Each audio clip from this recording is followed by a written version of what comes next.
How to remove all Instagram likes at once. How to remove all Instagram likes at once. So hello guys, welcome back to my YouTube channel. In this video I'll be showing you how you can easily remove your all of your Instagram likes at once. So first thing, simply head over to your profile section of your Instagram and simply click on this hamburger icon at the top right corner, and from over here you can see your activity option.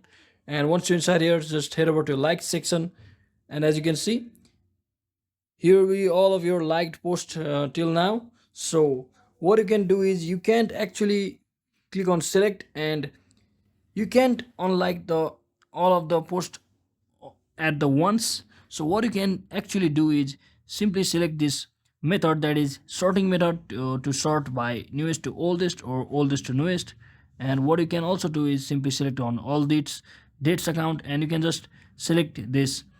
What you can do is submerge, that means subdivide the huge topic into the less one. As you can see, when I do the past week, you can actually easily select this much, and just click on unlike, and you can simply unlike these posts. So you can also change your range from all content type to the particular content types, whether it's a reels or post, and just like that you can filter it out your content. So you don't have actually direct way to unlike every single post all at once. So that is exactly how you do it. So hope this video was helpful guys. If it was, don't forget to like and subscribe to the channel. See you on the next one.